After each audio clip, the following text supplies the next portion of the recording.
और पूरे भारत में ऐसा करने वाली सिर्फ एक जाति थी, वो है चमार। आप बुजुर्गों से पता कर सकते हैं। 2. पूरे भारत में जिन श्रुतियों और लोक कथाओं में चमार को ब्राह्मण बड़ा भाई बताया जाता है, क्योंकि ब्राह्मण हिंदू धर्म का मुखिया है, तो चमार बुधवार धर्म का मुखिया है, इसीलिए चमारों की शादी में पंडित नहीं बुलाया जाता। 3.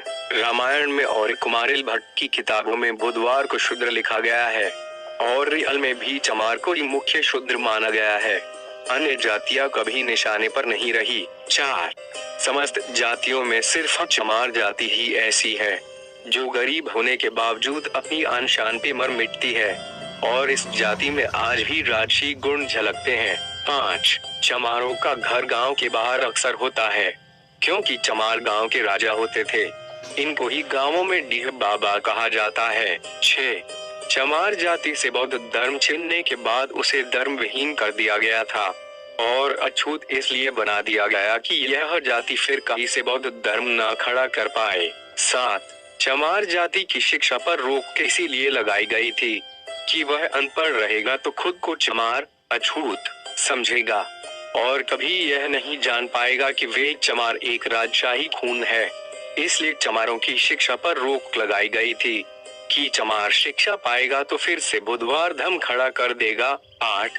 चमार खुद को इसीलिए चमार कहलाना पसंद नहीं करते, क्योंकि चमार इनका नाम है ही नहीं, इनका नाम तो सूर्यवंशी क्षत्रिय था।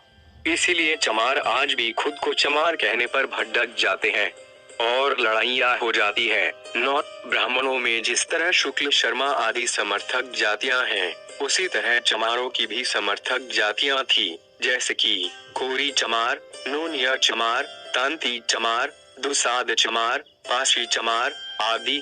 लेकिन चमारों की सत्ता विलुप्त होने के बाद इन सब में फुट पड़ती गई। 10. चंद्रगुप्त मौर्य भी चमार थे, लेकिन गोरे और सुंदर थे, जबकि चाणक्य ब्राह्मण था और काला, इसीलिए कहावत बन गई कि काला बाभन गोरा चमार दुई जात से सदा होशियार। 11. जो भी जातियां आ रही नहीं थी वो चमार कहलाती थी, और ऐसा आज भी है, चाहे मौर्य हो या नोनिया या दुशाध्या, अन्य शूद्र ब्राह्मण सबको चमार ही कहता है। ये सारी बातें जो ऊपर लिखी गई है, ये वर्मा और तिब्बत के बौद्ध ग्रंथ में इसका प्रमाण है, और अधिक जानकारी हेतु आप बाबा साहब की लिखी किताब Who was शूद्र कौन थे से पढ़ सकते हैं। हर चमार से अनुरोध है कि इस वीडियो को किसी अगले चमार बौद्ध भाई के पास जरूर भेजे, ताकि उसको भी यह पता चले कि उसका खून भेड़ बकरियों का नहीं है, बल्कि हर चमार महापंडित है, सूर्यवंशी है। जय भीम।